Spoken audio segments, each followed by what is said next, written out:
السلام عليكم، راكم ان شاء الله تكونوا كامل بخير، وهذا الفيديو تلقاكم بخير وعلى خير. انا صافا والحمد لله. فيديو جديده اللي جبت لكم فيها وصفه اقتصاديه وبزاف بزاف بنينه اللي هي ميني بيتزا. الوغ نبداو في لاغوسيت تاعنا ديريكتومون. لاغوسيت تاعنا راح نبداو باول حاجه اللي هي لاصوص اللي كنت درت فيها زوج حبات تاع طماطيش متوسطين، حبه زروديه حبه بصل. درت شويه تاع زعتره، شويه تاع الملح، شويه تاع الزيت، سنينه ثوم، وشويه تاع العكري اللي كنت درته في الاخر. واللي حبت تضيف لها فلفل كحل تضيف لها، انا ما نستعملوش، نستغنى عليه توجور في طيابي. قليت كلش مع بعضاه، ومن بعد هذيك ضفت له شويه تاع ماء دافي ولا ماء سخون، نمرق به، من مرقوش بالماء بارد هكا باش تجي طيابنا بنين وتجي لاصوص تاعنا ثانيك بنينه. وخليتها طيب على قانيها بيد ما نروح نبريباري لاباط ديالي هكذا باش لاصوص تاعي تكون بردت في الاخر. او ميم طون تكون لاباط ما بدنا نطحنها، لاباط ديالي تكون خمرت. ومن جهه واحده اخرى اللي رحت حكمت البولياشي تاعي اللي تبلته بشويه تاع خليط الشاورما. اللي ما عندهاش هاد ليبيس يعني تقدر تعوض بليزيبيس اللي عندها واللي تبغيهم. انا كنت درت له ضفت له هاد خليط الشاورما، تجي بزاف بزاف بنين.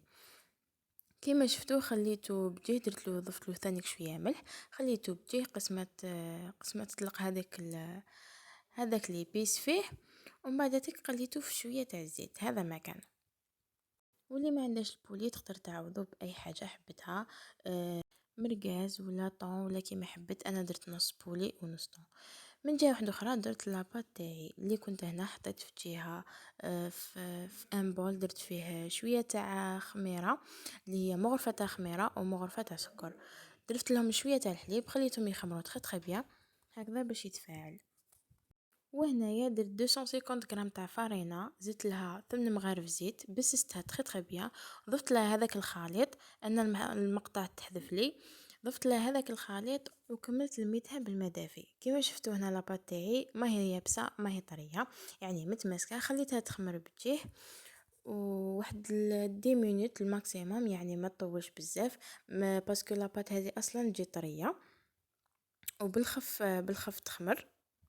وهنايا كما راكم تشوفوا بديت نفتح فيها بالحلال هكا باش نطبعها. سويتها تخي بيان، يعني ما درتهاش السمك تاعها بزاف خشين. قطعتها دوائر هكذايا كما حبيتو نتوما ديروهم. والمول اللي حبيتوه قطعتها دوائر، حطيت لها لاصوص من الفوق اللي كنت طحنتها وكانت بردت. كما قلت لكم درت لها شويه تاع زيتون، شويه تاع طون، شويه تاع بولي هاشي اللي كنت تبلته بخليط الشاورما. كما حبيتو ضيفوا لها، يعني نتوما واش تحبوا.